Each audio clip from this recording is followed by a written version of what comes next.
బీహార్ ఎన్నికల్లో ఎన్డీఏ కూటమి జయకేతనం ఎగురవేసింది. కూటమిలోని BJP, JDU పార్టీలకు ధీటుగా కేంద్ర మంత్రి చిరాగ్ పాస్వాన్ నేతృత్వంలో లోక్ జనశక్తి పార్టీ రామ్ విలాస్ కూడా అదే ప్రదర్శన చేసింది. గత ఎన్నికల్లో ఒకే ఒక్క స్థానానికి పరిమితమైన ఆ పార్టీ ఈ ఎన్నికల్లో 29 స్థానాల్లో పోటీ చేసి 19 చోట్ల సత్తా చాటింది.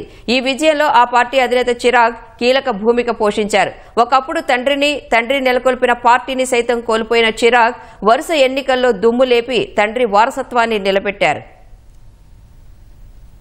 బీహార్ ఎన్నికల్లో ఎన్డీఏ కూటమిలోని మిత్రపక్షం కేంద్ర మంత్రి చిరాగ్ పాస్వాన్ నేతృత్వంలో లోక్ జనశక్తి పార్టీ రామ్ విలాస్ సత్తా చాటింది. గత అసెంబ్లీ ఎన్నికల్లో ఒక్క స్థానానికి పరిమితమైన ఆ పార్టీ ఈసారి ఎన్డీఏ కూటమి అఖండ విజయం సాధించడంలో ప్రధాన పాత్ర పోషించింది. ఈ విజయానికి ముఖ్య కారణం ఆ పార్టీ అధినేత చిరాగ్ పాస్వాన్. 2020 ఎన్నికల్లో నితీష్ నాయకత్వాన్ని చిరాగ్ వ్యతిరేకించారు.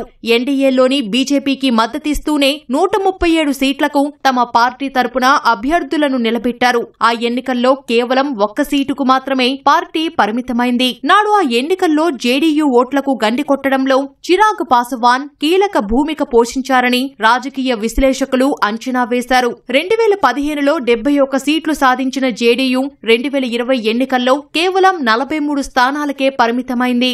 ఆ తర్వాత బాబాయి పశుపతి కుమార్ పరాస్తో చిరాగ్కు విభేదాలు నెలకొన్నాయి. ఆ పార్టీ ఎంపీలు ప్లేట్లు ఫిరాయించడంతో నాటకీయ పరిణామాలు చోటు చేసుకున్నాయి. ఎన్నికల సంఘం పార్టీ గుర్తును హోల్డ్ చేసింది. దీంతో 2021లో ఎల్జేపీ రామ్ విలాస్ పేరిట కొత్త పార్టీని నెలకొల్పారు.